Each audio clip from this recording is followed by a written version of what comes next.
Bienvenidos a todos los que están ya en esta sesión del Seminario de Filosofía Moderna, Seminario Poblano de Filosofía Moderna, que es básicamente, eso como hemos insistido en distintos momentos, que es, tratamos de replicar los esfuerzos que ya se hacen en otras partes del país, particularmente en la UNAM, y en la FES Acatlán, en estas instituciones de mucho peso donde ya tienen una tradición muy fuerte con estos seminarios. Y concretamente, pues hemos ya mencionado que en la UNAM, pues quien inició, digamos, esta tradición es la doctora Laura Benítez. Entonces, de alguna forma nos estamos sumando desde Puebla a estos esfuerzos para que se siga haciendo promoción del estudio de la filosofía moderna, que creemos que es una parte de la filosofía bastante, no solo interesante, sino también que aporta bastantes luces a muchas problemáticas contemporáneas, y esa es, yo creo, que una de las premisas fundamentales, ¿no? La ocasión anterior que hablábamos sobre Locke ya se mencionaba parte de esto, ¿no? El por qué estudiar un autor pues que ya vivió hace muchos siglos y que probablemente ya hay algunas cosas que no siguen de la misma forma, o que ya la filosofía pues ha tenido un desarrollo posterior, y que sin embargo estos filósofos han marcado la historia de la filosofía, y que todavía tienen muchas más cosas que decir de las que usualmente encontramos en los manuales de filosofía, y esa es un poco también la intención del seminario. El día de hoy pues tenemos el placer, y para mí es un verdadero honor estar con un amigo, el doctor Alberto Luis López. Me permito leer una breve semblanza curricular. Actualmente el doctor Alberto Luis López es profesor visitante en Western University, Canadá, donde realiza la traducción al español del volumen 6 de las obras completas de Berkeley, y imparte curso de posgrado sobre la filosofía social y política del mismo autor. En México es profesor de filosofía desde 2010 en la Facultad de Estudios Superiores Acatlán, UNAM, y fue profesor del Colegio de Ciencias y Humanidades planteles Azcapotzalco y Vallejo de la misma UNAM. Es miembro del Sistema Nacional de Investigadores Nivel 1, cuenta con un postdoctorado en Filosofía Política de la Modernidad en la Universidad de Quebec. Perdón la pronunciación, Alberto, Rivière, Canadá. Es doctor en Filosofía con mención honorífica por la UNAM, ganador de la medalla Alfonso Caso en 2015 y premio Norman Sverding en 2014. Realizó una estancia de investigación doctoral en el Trinity College de Dublín, Irlanda, en 2012. Es maestro de Filosofía por la Universidad de Barcelona y licenciado en Filosofía por la Universidad de Salamanca. Sus áreas de especialización son Berkeley, Filosofía Moderna, Epistemología, Ontología y Religión, Filosofía Novohispana y Mexicana. Sus áreas de competencia son Filosofía de la Ilustración, Hermenéutica, Historia de la Modernidad y Postcolonialismo en México. Miembro de la International Berkeley Society, de la Spinoza Society of Canada, la Canadian Society for the Enlightenment Century Studies, de la John Locke Society, de la Red Iberoamericana LAIMIX,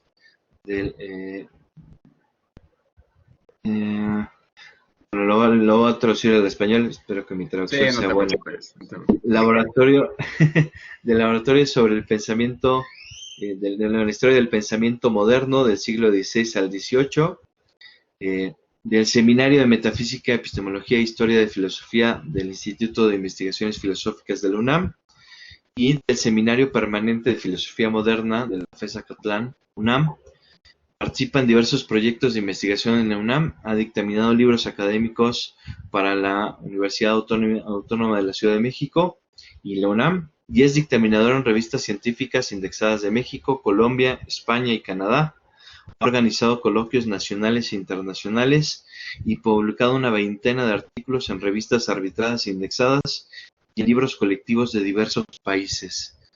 Pues sin más, no le quiero robar tiempo al doctor Luis, pues bienvenido y muchísimas gracias por compartirnos estas palabras. Yo cierro el micrófono para no quitarle más tiempo. Pues lo primero muchas gracias por la invitación. La verdad es que para mí es un gusto y comparto mucho con lo que menciona Roberto sobre la importancia de replicar y de reforzar los estudios de la modernidad en todo el país, más allá de la UNAM. Yo estoy totalmente convencido de la necesidad de que haya muchos polos de conocimiento, porque hay gente capaz, brillante, inteligente en toda la República, y entonces es necesario que echemos luces a todos esos ámbitos donde hay tanta gente que tiene mucho que decir. Y entonces me da mucho gusto que se organice este seminario. Espero que florezca, que, que cada vez crezca, y pueda ser otro polo de diálogo para los que estudiamos principalmente en la modernidad, que es como bien dices, un periodo sumamente rico en la historia de la filosofía, porque yo siempre digo a los alumnos, porque está todo. Es, Están desde las matemáticas, lo que hoy llamaríamos biología, lo que hoy llamaríamos la física, religión, teología, metafísica, ontología, epistemología, y muchas veces todo está en un mismo autor. Entonces, eso es sumamente complejo para uno como estudioso, porque tienes que acercarte a incluso ámbitos del conocimiento que no necesariamente uno conoce o domina, y sin embargo también es parte de lo que tu propio autor trabajó. Entonces, te obliga a esforzarte un poco más, o mucho más, para comprender a cabalidad, en la medida de lo posible, a los autores. Entonces, nuevamente te agradezco mucho la invitación, es un placer para mí estar en ese seminario, y yo les quiero hablar hoy de un autor que en realidad no termino de entender muy bien por qué, pero en habla hispana es muy poco estudiado. En el ámbito anglosajón, la experiencia que he tenido aquí en Canadá, en Irlanda o en Inglaterra, por ahí que estuve, en Estados Unidos, es así el ABC, ¿no?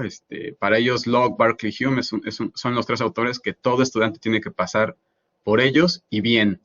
Y después ya hay otros, ¿no?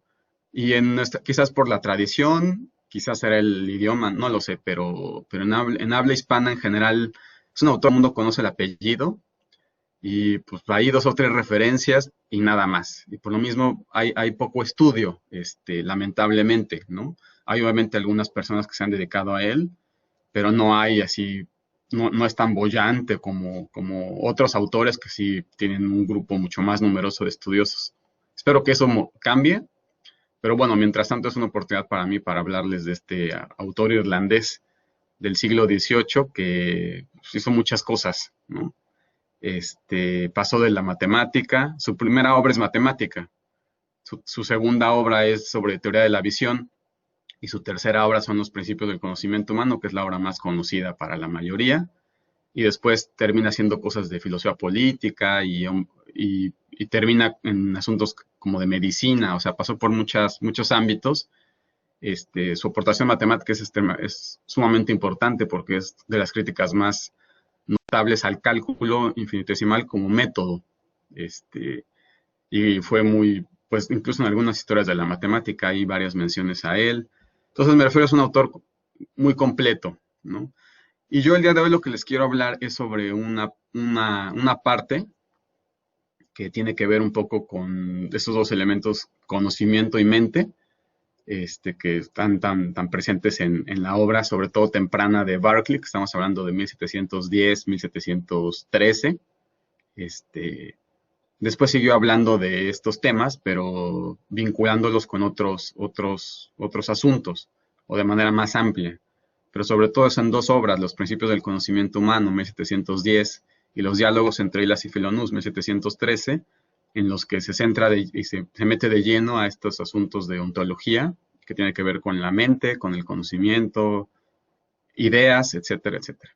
Entonces yo aquí les voy a hablar algo muy particular que tiene que ver con conocimiento y mente, y en particular con el conocimiento nocional, que es la forma de acceder a la mente, ¿no?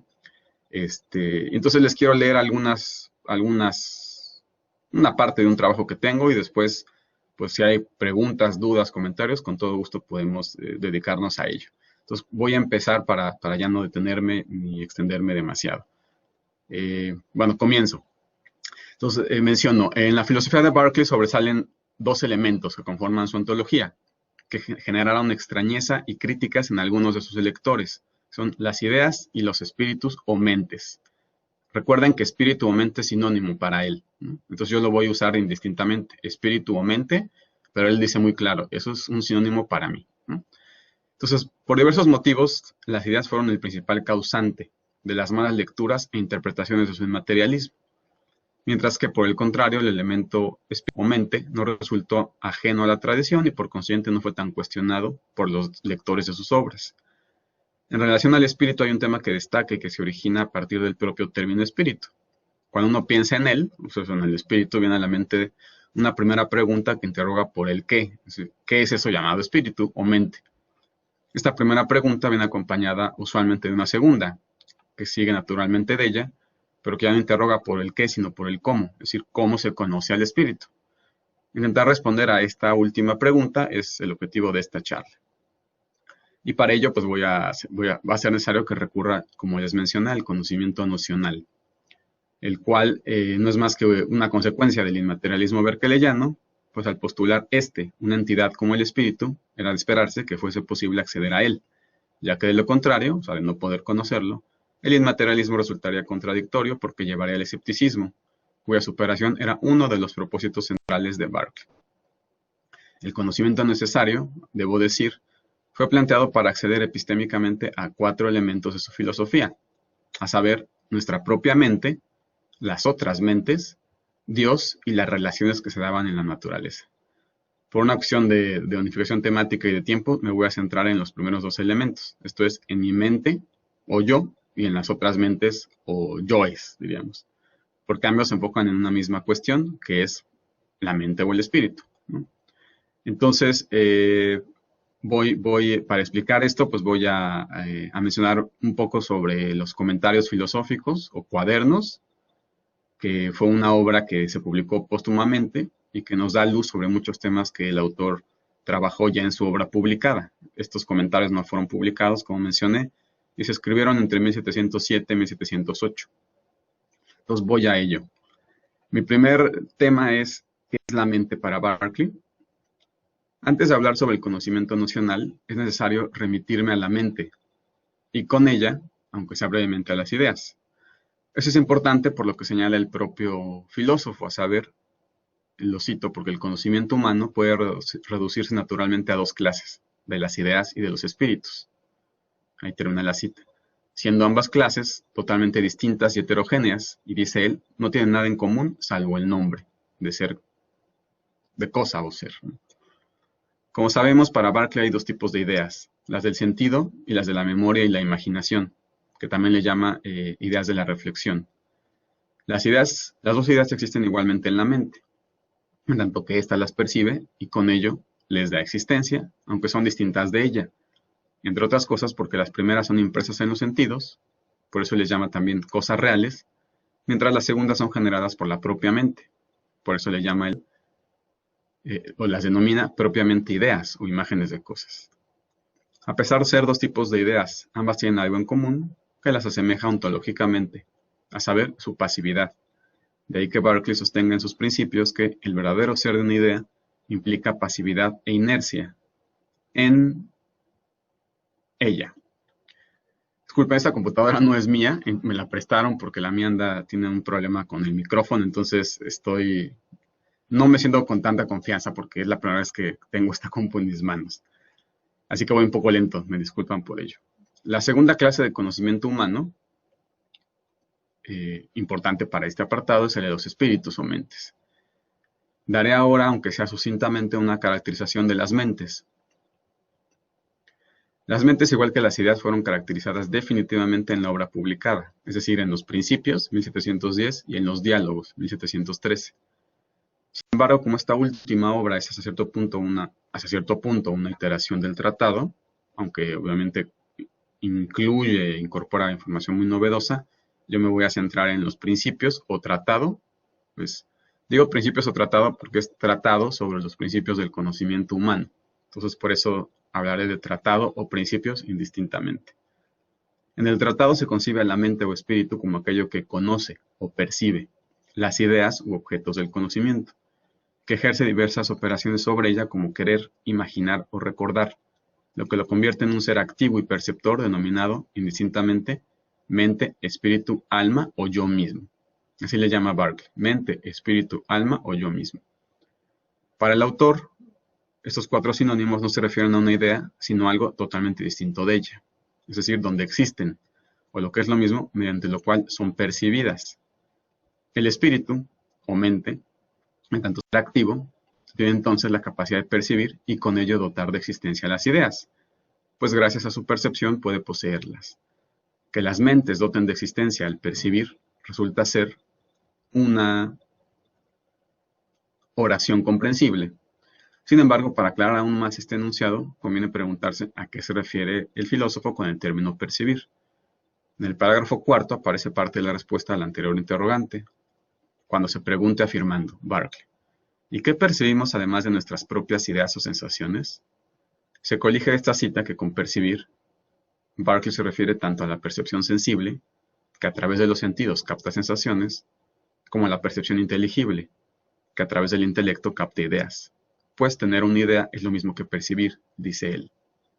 Por otro lado, gracias a que la percepción, al percibir, dota de existencia a lo sensible y a lo inteligible, tiene sentido decir, respecto a lo primero, lo cito, la mesa sobre la que escribo existe, es decir, la veo y la palpo. Y si estuviera fuera de mi despacho, diría que existe, queriendo dar a entender con ello que si estuviese en el despacho podría percibirla o que algún otro espíritu la percibe actualmente. Y respecto a lo inteligible, lo cito a él, que imagino el tronco de un cuerpo sin sus miembros o concibo el olor de una rosa sin pensar en la rosa misma. Me disculpo, ya. Por otro lado, la percepción hace posible conocer, lo que a su vez reafirma la particularidad de la mente como ser activa, o espíritu, mente o espíritu como ser activo. A través de la percepción se conoce. Por eso se puede afirmar que las cosas existen cuando son percibidas o conocidas, lo que implica que percibir es equiparable a conocer. Sin embargo, este conocer conlleva implícitamente actuar, porque solo siendo activo se conoce, y cabe añadir, solo en la actividad se percibe. De ahí que, cito, actuar es o bien percibir o bien crear o inducir percepciones en otras mentes o en nosotros mismos. Es precisamente el hecho de que la mente perciba y mediante la percepción conozca y dote de existencia lo que lleva a sostener que ninguno de los cuerpos que componen el mundo subsiste sin una mente, puesto que su ser es ser percibidos o conocidos. Que esa es la famosa frase de esse es percipi aut percipere, que muchos estudiamos o estudian en la licenciatura, ¿no? Ser es ser percibido, ¿no? Evidentemente esto se aplica tanto a las entidades, me disculpo porque esta computadora tiene unos botones diferentes a la mía. Evidentemente eso se aplica tanto a las entidades extramentales, es decir, a cualquier objeto externo, como sería la materia, como a las intramentales, el caso de las ideas o los números, que no son más que una invención de la mente por ser siempre relativos al entendimiento humano, dice él. Una característica importante de la mente, ya señalada por Descartes, es que siempre piensa. Precisamente el estar pensando y con ello percibiendo, conociendo y dotando de existencia, hace que no se pueda separar la existencia de un espíritu de su actividad pensante o cogitation. El pensar, que es un término multívoco en Berkeley, permite complementar la caracterización de la mente para entenderla como aquello que piensa, quiere y percibe, es decir, como un ser activo, cuya existencia no consiste en ser percibido, sino en percibir ideas y en pensar. La combinación entre percibir ideas y pensar permite que la mente se percate de que el tiempo no es otra cosa que la asociación de ideas en nuestra mente. A partir de esto reflexione sobre sí misma para darse cuenta de su propia finitud, esto es, de que, cito, la duración de cualquier espíritu finito es estimada por el número de ideas o acciones que se suceden unas a otras en el mismo espíritu o mente. La mente, en tanto activa y perceptora, dota de existencia a las cosas o ideas porque éstas no pueden existir sin una mente que las perciba. Esta característica de ser soporte y receptáculo de percepciones es lo que la convierte en sustancia, término usado por Berkeley justamente como soporte o sujeto de ideas, e incluso, es decir, aparte de sustancia, incluso la única sustancia. Pues, dice él, no existe ninguna otra sustancia más que el espíritu o aquello que percibe. El que la mente o espíritu sea sustancia se demuestra porque todas las cosas, conformadas por la unión de cualidades primarias y secundarias, no son sino ideas percibidas por los sentidos. Y lo percibido sensiblemente, junto con lo percibido inteligiblemente, no puede existir más que en una mente perceptora. De ahí que la mente, al ser la encargada de captar, mantener y dar existencia a lo percibido, se convierte en su sostén y soporte, es decir, en una sustancia. Lo que explica por qué Berkeley afirma que, lo cito, un espíritu es la única sustancia o soporte en que los seres no pensantes o ideas pueden existir.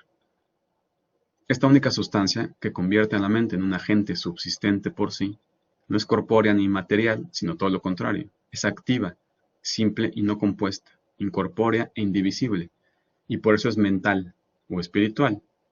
Precisamente este hecho es lo que permite denominarle, además de mente o espíritu, alma humana, y equipararla por momentos con la voluntad.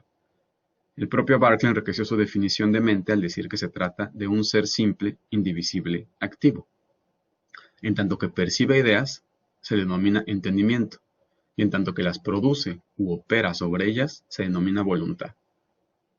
Eso significa que está integrada por dos operaciones, una receptora y otra actuante, cuyo objetivo es recibir las ideas del sentido y operar sobre las ideas de la reflexión, las cuales, gracias a la experiencia, resultan de asociar unas ideas con otras para formar nuevos conjuntos de ideas o cosas, dando paso con ello a las ideas de la memoria y la imaginación. Ahora menciono un apartado que llamo la prefiguración del conocimiento nocional y me voy a remitir a los comentarios filosóficos, que como mencioné es una obra que no se publicó, es un conjunto de notas, cuadernos, escritos entre 1707 y 1708, que ya fueron publicados hasta el siglo XIX. Pero como mencioné, contienen información importante porque dan luz sobre muchos temas que él fue desarrollando a lo largo de su vida, no solamente en ese momento. He dicho que la mente no es una idea porque al ser las ideas inactivas e inertes, no representan algo distinto de ellas mismas. Por el contrario, la mente es caracterizada como una cosa activa, lo que trae como consecuencia que no haya semejanza alguna entre las dos entidades, mente e ideas, y que por lo tanto resulta imposible conocer a la mente como idea, entendida esta, sobre todo en la etapa de los comentarios, como imagen o representación intelectual de algo. Si solo se conocen ideas, pero a la mente no se le conoce a través de ellas, vuelve entonces la pregunta que dio origen a ese trabajo. ¿Cómo se conoce a la mente? Una primera aproximación puede hacerse a partir de los comentarios filosóficos en donde Berkeley vislumbra lo que es la mente, pero también se muestra consciente de la dificultad que conlleva para el lenguaje explicar cómo se le conoce, pues al no ser una idea, resulta difícil expresarla con palabras, que por lo general expresan o remiten a ideas. Por eso señala en los comentarios que, dice él, sabemos muchas cosas que no podemos expresar por falta de palabras. El reconocimiento de este problema, fundamental para el conocimiento de otras mentes, se ve con mayor claridad en la nota 178, donde escribe, y lo cito, la imposibilidad de definir o de discurrir claramente acerca de la mayoría de las cosas proviene de los defectos y la limitación del lenguaje, quizá en la misma medida que de la oscuridad y confusión del pensamiento. Por lo tanto, yo podría clara y plenamente entender mi propia alma, la extensión, etc., sin ser capaz de definirlas. Berkeley siempre estuvo muy pendiente, preocupado sobre el lenguaje, ¿no? Sabía la importancia del lenguaje y los problemas que se suscitaban a la hora de definir ciertas cosas. Entonces, nada más por mencionar a quien no lo tenga presente, la introducción a los principios del conocimiento humano, tratado sobre los principios del conocimiento humano, es básicamente una disquisición sobre el problema del lenguaje. Bueno, continúo. Entender algo sin ser capaz de definirlo, sea por la limitación o complejidad del lenguaje, o porque no se trata de una idea como imagen, no es restrictivo de la mente, sino que también se aplica, por ejemplo, a ciertas acciones. Por eso afirma el filósofo irlandés que no tenemos ideas de las virtudes y los vicios, ni ideas de acciones morales, pues la moralidad consiste principalmente en la volición. Sobre esta misma cuestión vuelve en otra nota. De esto estoy seguro. No tengo ninguna idea tal de existencia o anexa a la palabra existencia. Termina la cita. A partir de esas dos citas podría uno preguntarse si el hecho de no tener idea de una virtud o de una acción implica que esa virtud carece de sentido. La respuesta de Berkeley es que no. Lo mismo ocurre entonces con la mente, de la que si bien no tenemos idea, eso no implica que no resulte ser una palabra plenamente significativa. En los comentarios filosóficos se muestra un Berkeley consciente de la casi inefabilidad del término mente, lo que no le imposibilita comprender, quizá intuitivamente, a qué se refiere esa palabra. Por eso sostiene que no es un escéptico respecto al conocimiento de la mente. Y dice él, yo estoy más alejado del escepticismo que cualquier hombre. Conozco con un conocimiento intuitivo la existencia de otras cosas, así como mi propia alma. Esto es lo que Locke ni escasamente cualquier otro filósofo pensante aspira a tener. Esta cita evidencia que un primer acercamiento al conocimiento de la mente se da a través de una intuición, ya que uno sabe y entiende, sin necesidad de verbalizarlo, a qué se refieren palabras como nosotros, nosotros mismos, nuestra mente. Sin embargo, esto no es suficiente para ser capaces de determinar de qué manera o cómo se le conoce. Por ello, Berkeley requerirá de algo más, como es el hecho de ser afectado por otras mentes a través de los pensamientos o sobre todo de las sensaciones. Y lo cito, no podemos concebir otras mentes además de las nuestras, sino como otros tantos yo's o yoes.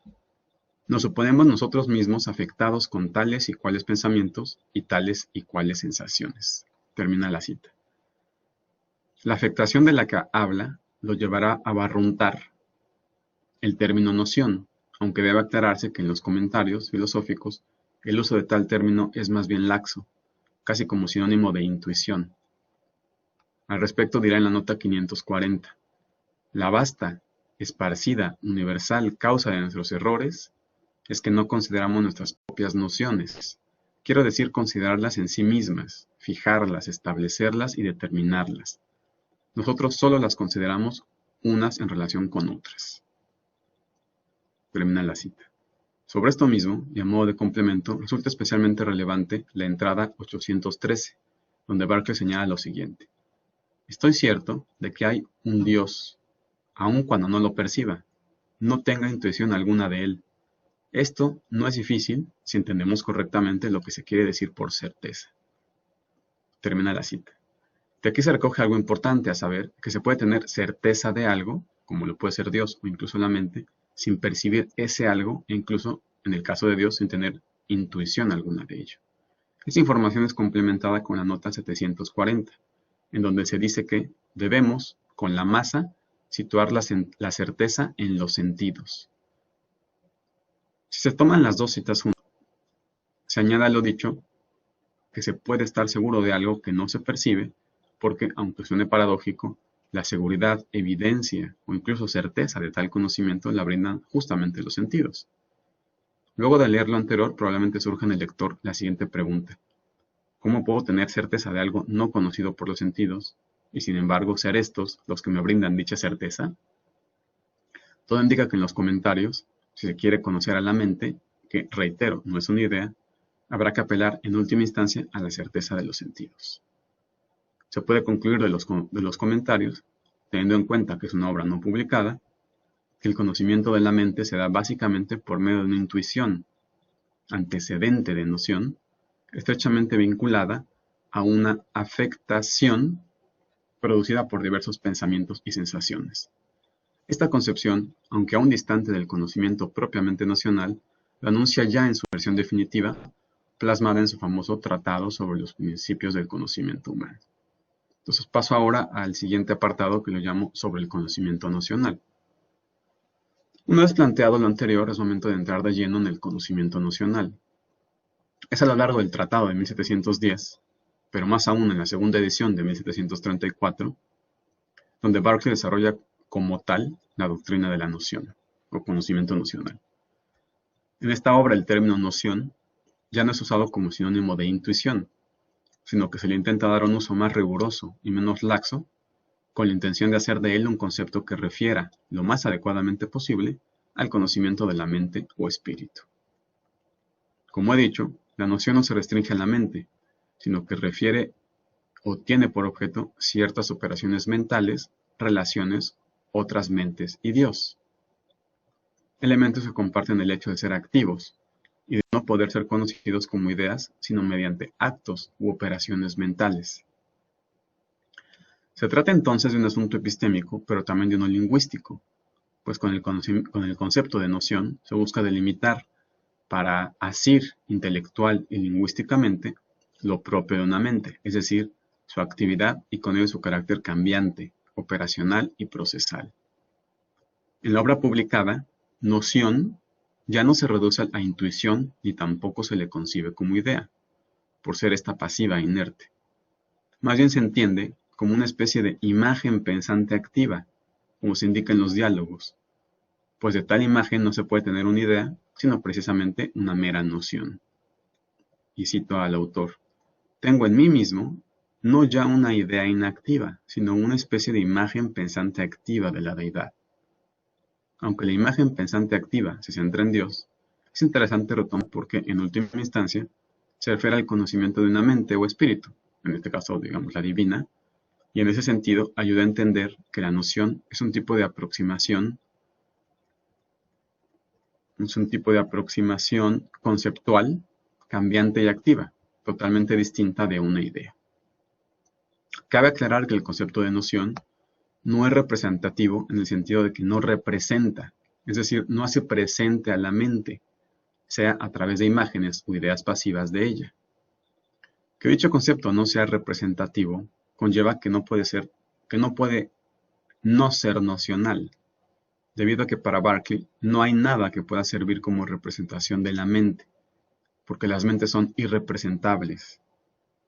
El motivo por el que la mente no puede ser representada, que para algunos constituye el verdadero quid del acercamiento berkeleyano al problema de las otras mentes, es porque de serlo, es decir, de ser representada, se convertirá en una idea, lo cual resultará contradictorio e inadmisible para la filosofía del irlandés. El conocimiento nocional de la propia mente. Para hablar sobre el conocimiento de la propia mente, o yo, hay que considerar lo dicho respecto a que solo se conocen ideas, ya que la mente no es una idea. De esto resultan dos cosas. Primera, que la mente no podrá ser conocida a la manera en que se conocen las ideas. Y segundo, que si la mente es una palabra comprensible y por ello significativa, no siendo una idea, entonces solo se podrá tener un indicio de ella, o para ser más precisos, una noción. Berkeley afirma en los principios, recuerden, principios o tratado, Berkeley afirma en los principios que, en un sentido amplio, dice, podemos decir que tenemos una idea, o más bien una noción de espíritu. Esto es, entendemos el significado de la palabra, pues de otra manera no podríamos afirmar o negar nada de ella. Concluye la cita.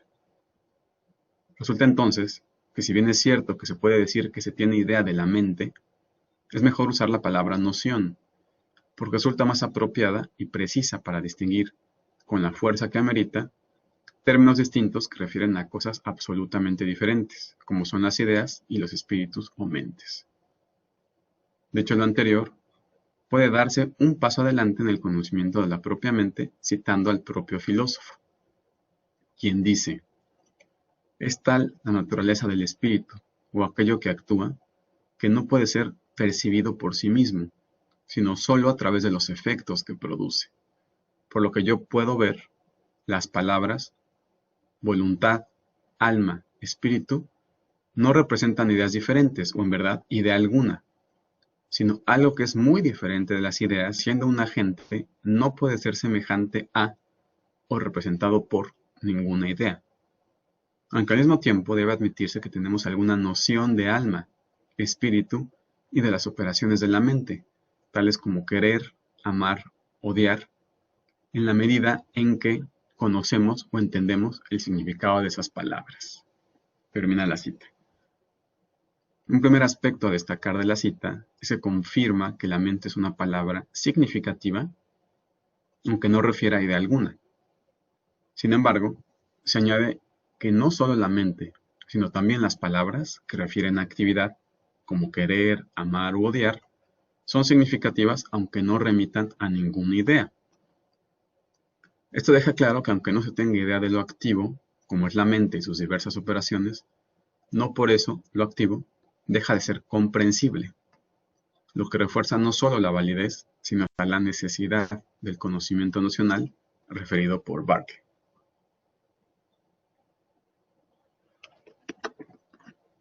Otro aspecto relevante de la nota es que señala que a la mente se le percibe, se le conoce, por los efectos que produce. Surge entonces inmediatamente el interrogante sobre cuáles son esos efectos, lo que lleva a retomar la pregunta formulada al final del apartado anterior sobre los comentarios filosóficos, en relación a cómo puede ser que los sentidos den certeza de algo no conocido por los sentidos. La respuesta a estas interrogantes es que los efectos de la mente son sus ideas, lo que significa que el conocimiento de la propia mente se da gracias a las ideas que uno percibe en sí mismo. Por eso se afirma que la noción de alma se adquiere a partir de uno mismo, ya que lo que yo soy, dice él, lo que yo designo con el término yo, es lo mismo que lo referido por alma o sustancia espiritual. Esta noción de lo que yo soy, así como de la propia existencia, se comprende, dice él, por un sentimiento interior o reflexión, y la de los otros espíritus por la razón. Si el alma o mente es lo mismo que lo referido por la palabra yo, entonces se hace patente que el conocimiento de la propia mente se da de forma inmediata, pues comprender el yo, es decir, las ideas producidas por uno mismo, es algo que no requiere de un aprendizaje prolongado y riguroso. Por el contrario, es algo que se interioriza, de ahí el sentimiento interior, de forma rápida e intuitiva, es decir, prácticamente inmediata, tal y como el filósofo reconoce en sus diálogos, al decir que sé lo que quiero decir por los términos yo y yo mismo, y sé esto inmediata o intuitivamente, aunque no lo perciba como percibe un triángulo, un color o un sonido. Permita. Para aclarar un poco más el conocimiento de la propia mente, considero importante subrayar la disyunción hecha por Berkeley, el O de la cita, entre sentimiento interior y reflexión.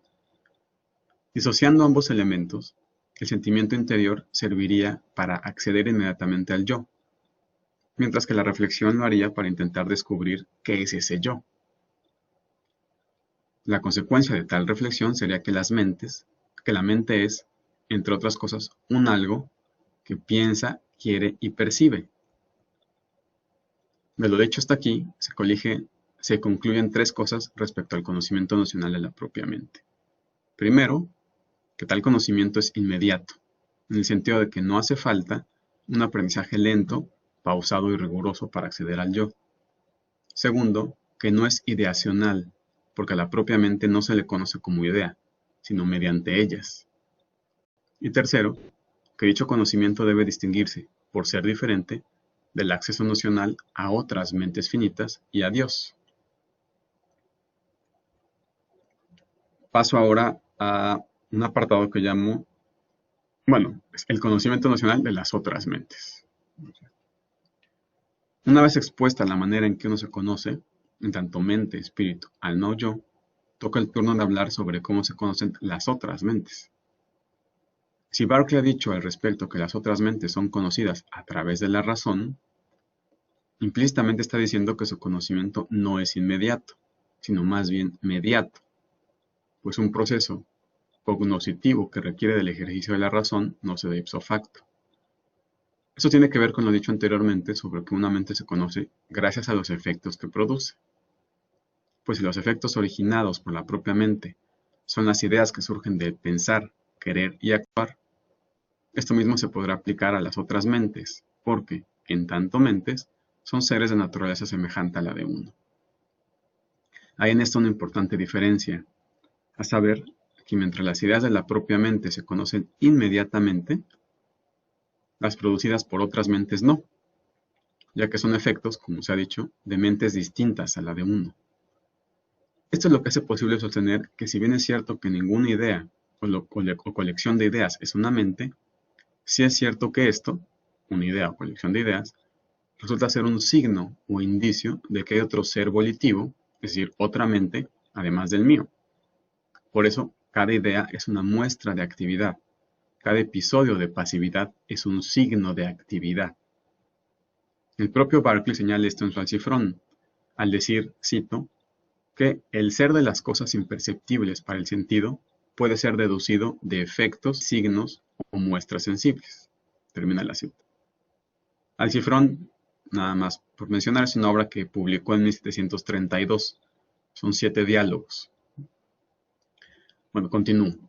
Esto mismo se encuentra antes en los Principios, o tratado, recuerden, donde se afirma, y cito, no podemos conocer la existencia de otros espíritus más que por sus operaciones o por las ideas que producen en nosotros.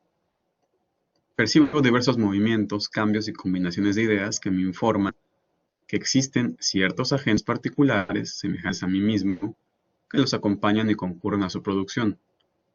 De que el conocimiento que tengo de los otros espíritus no es inmediato, como lo es el conocimiento de mis ideas, sino que depende de la intervención de las ideas que yo refiero a agentes o espíritus distintos de mí mismo, como efectos o signos concomitantes. Termina la cita. Por lo tanto, la manera de conocer otras mentes es a través de los efectos que producen, cualesquiera que estos sean, entonces el conocimiento nocional de aquellas es de hecho indirecto, es decir, inferencial, y por eso no es inmediato como en la propia mente. Gracias a que se perciben diversos tipos de ideas, que van desde movimientos corporales hasta sonidos, se puede colegir o inferir, mediante un acto de la razón, que hay algo que actúa, quiere y percibe de manera semejante a como lo hace uno, lo que conlleva que ese algo es de la misma naturaleza que la de uno, pero a la vez, en tanto que no soy yo, en tanto que es otro, distinto de lo mismo.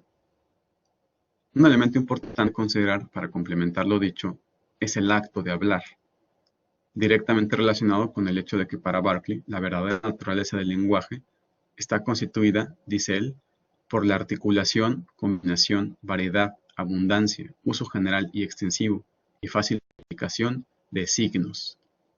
Termina. El acto de hablar, como prueba para demostrar la existencia de otras mentes y el acceso a las mismas, se plantea en el cuarto diálogo del Alcifrón, donde se lee: nada me convencerá más de la existencia de otra persona que su acto de hablarme. El escucharte hablar es, en estricta y filosófica verdad, la mejor prueba para mí de tu existencia. Termina la cita. El argumento del habla es importante para el conocimiento nocional. Solo una mente, finita o infinita, es capaz de mostrarse a través de un conjunto coherente de enunciados que expresan lo que piensa. Por eso, enfrentarse con un discurso es la principal evidencia de que se está tratando con una mente distinta a la propia. Hay que decir que lo peculiar del discurso es que las ideas, palabras, sonidos, signos que lo conforman el discurso, permiten un cierto tipo de tratamiento por parte de un espíritu. Las ideas así organizadas son interpretables. Según Roberts, John Russell Roberts, esto pone de relieve dos cosas.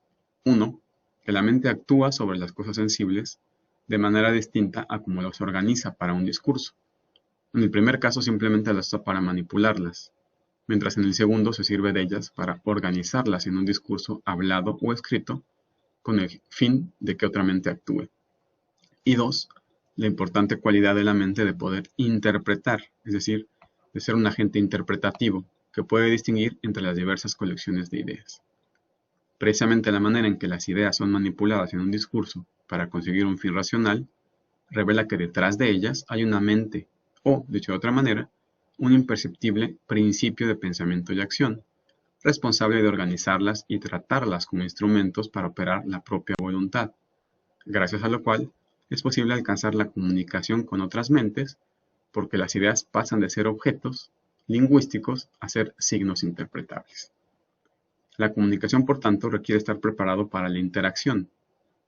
Por eso, a través de nuestra habilidad para responder apropiadamente a los signos usados como señales, resolvemos el problema de las otras mentes, ya que ser capaces de comunicar requiere la habilidad para interpretar.